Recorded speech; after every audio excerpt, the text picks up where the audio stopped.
Hace años atrás, el Ministerio de Justicia me había invitado a los 10 años del Código Procesal Penal también en Lima, y precisamente cuestionaba de que por qué se daba la posibilidad de otorgar 36 meses en la etapa preliminar en los casos que obviamente consideran que es un caso complejo, cuando precisamente la finalidad de la calificación es precisamente al término de la preliminar. O sea, yo no puedo preconsiderar que es caso complejo cuando yo precisamente estoy en el tiempo para finalizar y considerar que es caso complejo, ¿no? Y el crimen, la oración criminal ha asentado precisamente eso. Ya prácticamente todos estamos aceptando que en preliminar tiene que ser, en caso de crimen organizado, 36 meses.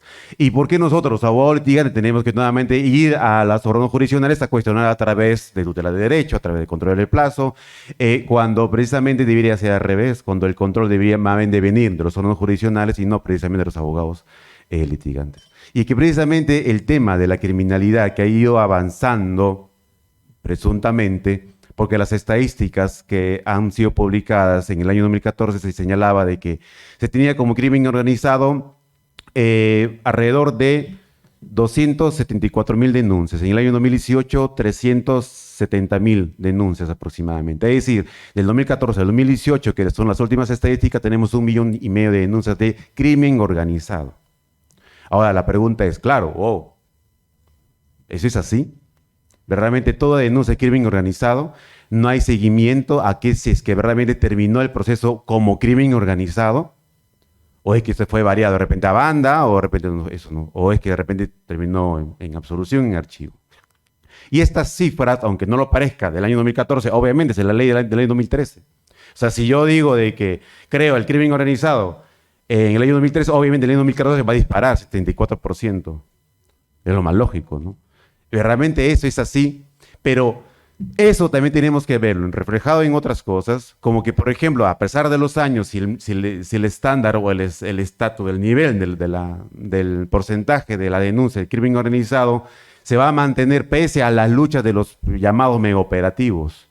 Y es que esto se mantiene pese a todo lo que se está reforzando por parte del Estado. Y es que el Estado lo que está haciendo, y creo que por ahí decían, claro, el código jamás pensó tener audiencias con, por ejemplo, con un gran número de personas, abogado litigante, parte procesal. Yo creo que el Código Procesal Penal jamás se imaginó pensar, tener las normas que tenemos el día de hoy.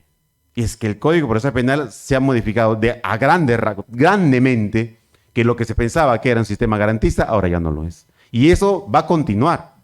Las herramientas que se le está dando al Estado respecto a la restricción de los derechos va a continuar. Y no solamente en el tema de la criminalización, porque ahora ya todo se criminaliza. Todo es obviamente crimen organizado. Hace unos meses atrás, sí, el año pasado, en la municipalidad de Huacho, a los regidores no votaron una especie de vacancia de un regidor porque había sido condenado en segunda instancia y consentido, no lo quisieron vacar. A todos fueron denunciados y son investigados por crimen organizado. Obvio, pues, 9 regidores, ¿no? Más de 3. Y es que eso que permite precisamente que pateen tu puerta, entran a tu casa, se llevan todo, hasta de tus hijos, eso no importa, no interesa.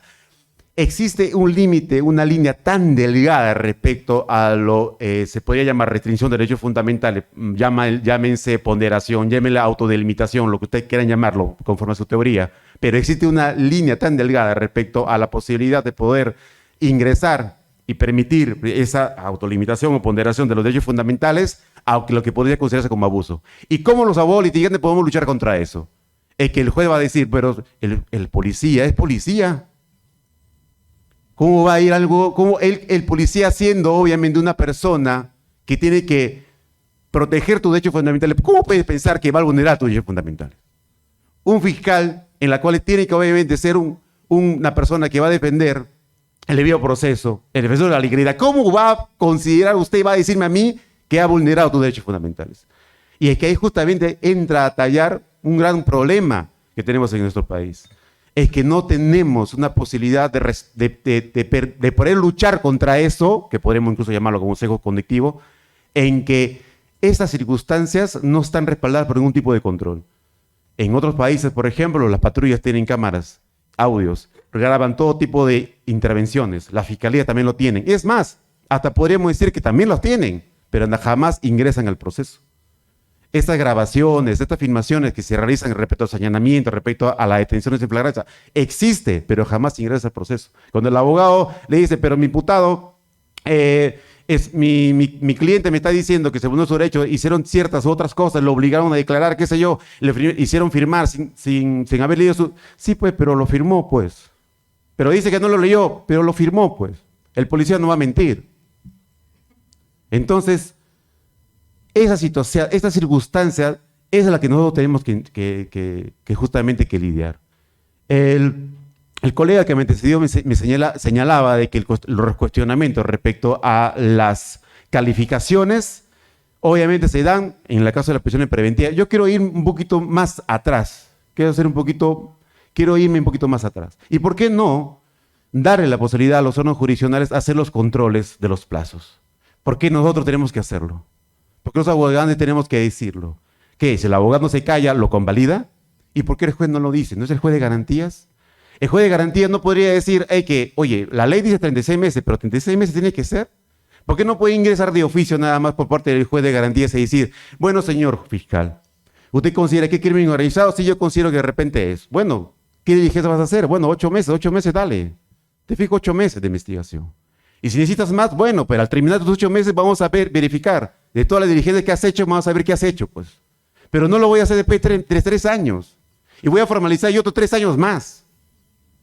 Entonces, esa situación tiene que venir justamente por la persona que no dice, según dice la ley, garantiza el debido proceso. Es imparcial, es sujeto imparcial, no puede ser llamado cuando nosotros los abogados litigantes nos ahoguemos y exclamemos justamente su venida al proceso.